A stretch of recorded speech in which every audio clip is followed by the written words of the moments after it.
সাগর রানা ও রাজা ক্ষেত্রপালের সংগ্রামের গল্প।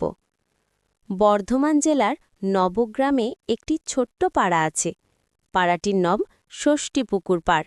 সেই ছোট্ট পাড়াতেই থাকত সাগর রানা নামে একটি ছেলে।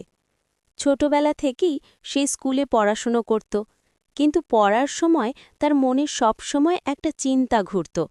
একদিন কাজ করবে, টাকা ইনকাম করবে আর নিজের বাড়ির উন্নতি করবে। ধীরে ধীরে সংসারের অভাব তার পড়াশোনার পথে বাধা হয়ে দাঁড়ায়। একসময় সে স্কুল ছেড়ে দেয়।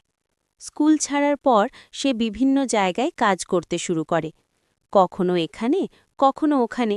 কোনো নির্দিষ্ট কাজ ছিল না, শুধু পরিবারকে সাহায্য করার চেষ্টা ছিল। কিছুদিন পর সে বড় সিদ্ধান্ত নেয়। নিজের গ্রাম, নিজের পরিবার ছেড়ে বিদেশে কাজ করতে চলে যায়। বিদেশের মাটিতে কাজ করতে করতে কয়েক বছর কেটে যায়, কিন্তু সময়ের সাথে সাথে তার মন খারাপ হতে থাকে। গ্রামের কথা, পরিবারের কথা, ছোটবেলার দিনগুলো তাকে বারবার মনে করিয়ে দিত। ছোটবেলাটা কত সুন্দর ছিল। 18 বছর পার হওয়ার পর সে বুঝতে পারে বড় হওয়া মানেই দায়িত্ব আর টেনশন। এখন তার মাথায় শুধু একটা চিন্তা, স্বপ্ন পূরণ করতে হবে, পরিবারকে ভালো রাখতে হবে। কিন্তু স্বপ্ন পূরণ করা এত সহজ নয়। তবুও সে বিশ্বাস করে নিজে চেষ্টা করলে একদিন সব সম্ভব।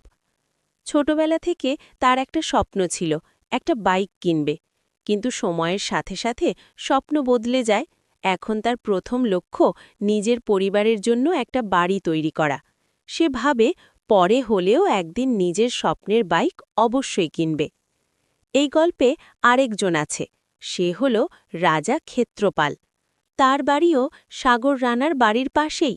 তার স্বপ্নও ছিল একদিন সফল হয়ে পরিবারের মুখ উজ্জ্বল করবে। সাগর যে পথে বিদেশে কাজ করতে চলে গেল, রাজাও ঠিক সেই পথেই হাঁটতে শুরু করল।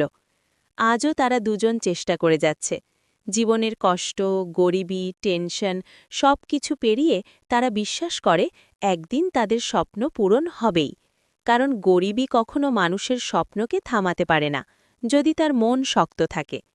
একদিন সাগর রানা ও রাজা ক্ষেত্রপাল অবশ্যই সফল হবে এবং তাদের পরিবারের মুখে হাসি ফুটবে।